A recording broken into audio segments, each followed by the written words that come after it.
Hello peoples, welcome to our review of Ultra God Mission episode 3, and we get a very informative episode when it comes to like the world building in Super Dragon Ball Heroes, when it comes to Io Summer's dimension that they're in, what expansion on this tournament. Like I said before, the most interesting part to me is what's going on behind the scenes, behind the tournament.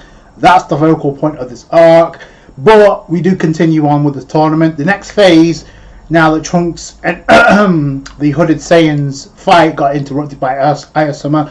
I like the quote she has at the beginning of the episode, where she says, like, the one law of this world that we govern by is we can't have multiple timelines crossing over, branching over. Like, is that a dig at Trunks because he's created multiple timelines as well? There must be only one timeline. So is that why Io Summer's erasing all the timelines? So only one timeline will survive, the others will be erased. She erases another scroll, and we still don't know what scroll Trunks wants back. You said that in the previous episode. The tournament resuming, where other parties are being sent elsewhere. The only groups that we didn't get to see are the Time Patrol. The rest of the Time Patrol, we got to see Trunks in this episode. Time Patrol Trunks. The rest of the Time Patrol are MIA, so we don't know what area they're at. Also, Hearts and Kumba, we don't know where they're at. I do like the direction this episode took because it forms alliances not just with Universe 7 but also with Universe 6 and 11, like we see by the end of this episode.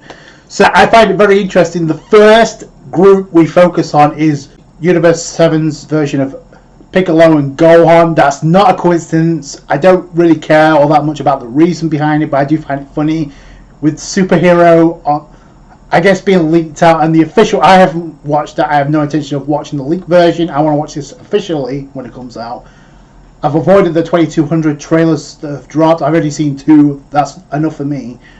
But I want to see the direction the movie goes in, and I want to see the direction they go in with Gohan, and most importantly Piccolo. But also the fighters are up against, it looks like they're up against Golden Frieza, Frost from Universe 6. They've also got Bergamo there, and also King Gold. I believe the twins that were under Turles are there, which makes sense because Turles was in this tournament.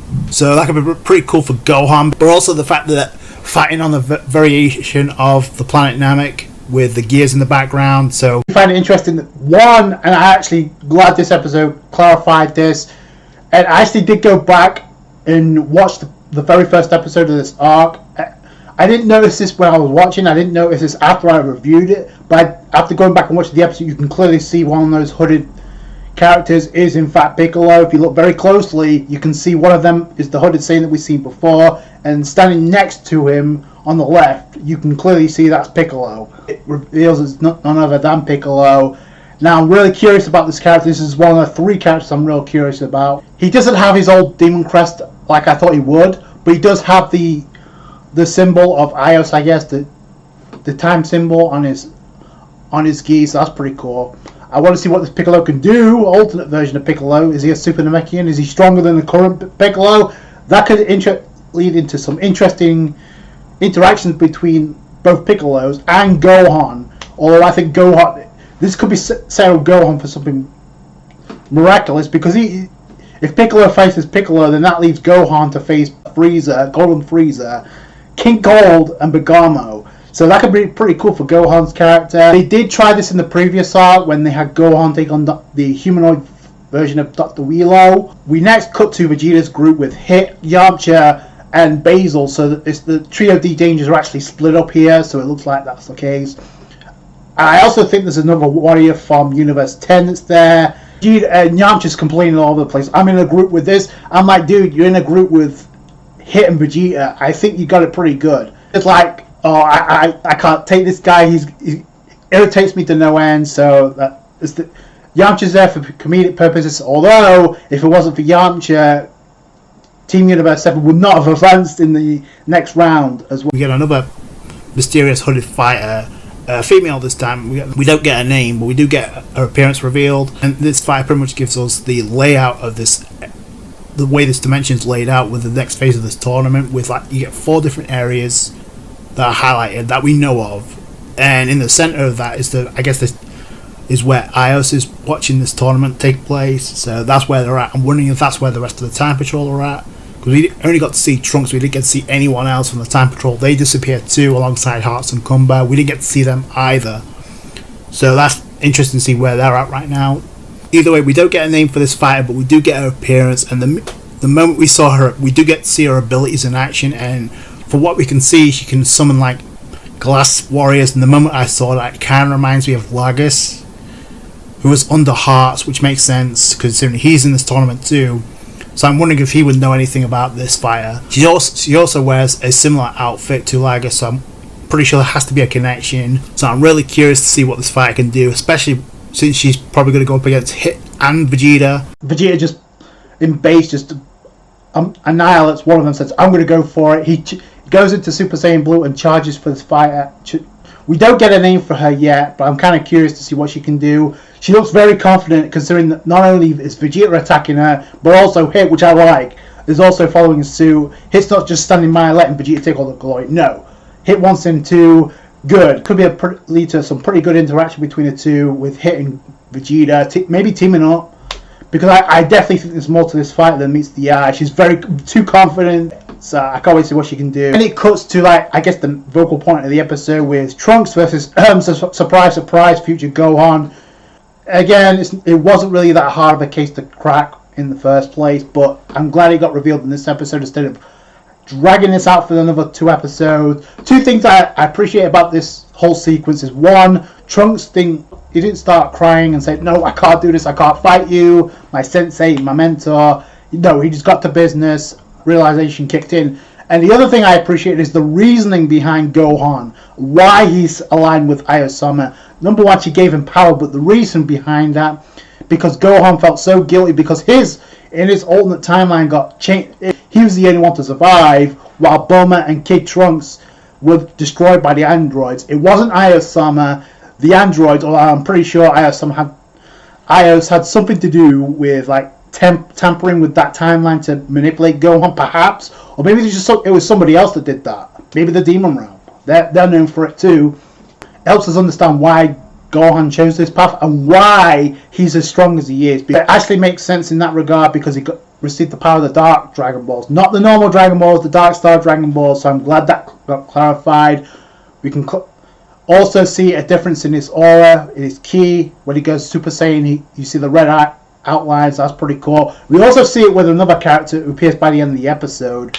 But I think first things first, we got it because Trunks versus Gohan. I do appreciate this because it ends, and I kind of want to know what timeline, what scroll he was after. We know the Supreme Kai of Times, Kranoa, is also in this tournament. One of the things I've been pushing for is Kranoa facing Ios. I think it's set in stone. It has to happen at some point. At the beginning, getting owned, but then Trunks gets power and Nasty fires a Masenko while Gohan fires a one-handed Kamehameha. I do like this because it's like signature techniques of Gohan using the Kamehameha, Trunks using the Masenko. It pretty much ends with a stalemate, even though Gohan did get overpowered by Super Saiyan God Trunks.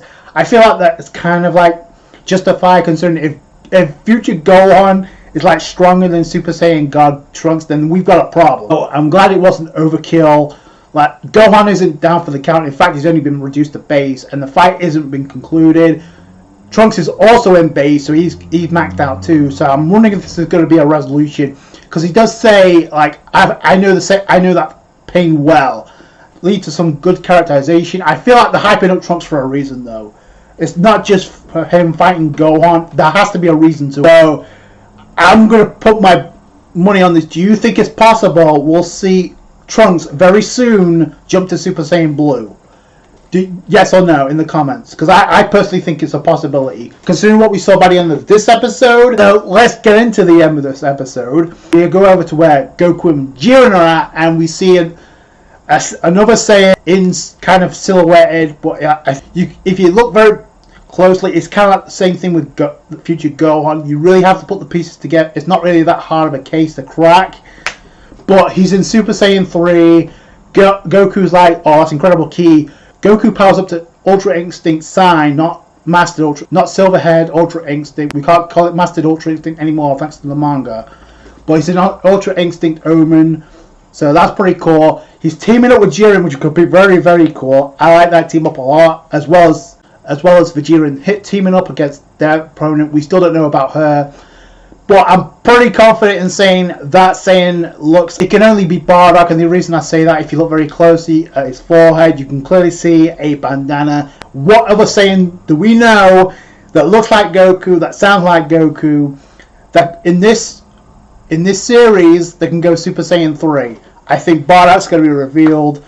Yeah, so that's pretty cool. I don't know if he has a Time Breaker's mask or not. It doesn't look like it if you can see his bandana. So that could be pretty cool interaction. And remember, one of the hooded Saiyans that we saw in the previous arc was questioned by Ios. Oh, did you meet your son? And he pretty much said yeah. So I'm pretty sure that's Bardock.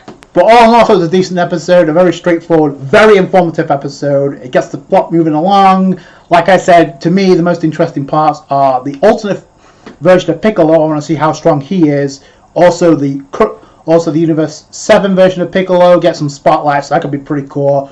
We got also another female warrior out there, aligned with Io-sama. We've also got this Saiyan, which I'm pretty sure is Bardock, but let me know what you guys think down below. Going up against the team up of Ultra Instinct Saiyan Goku and Jiren. Boy, that's going to be something. So I can't wait for that.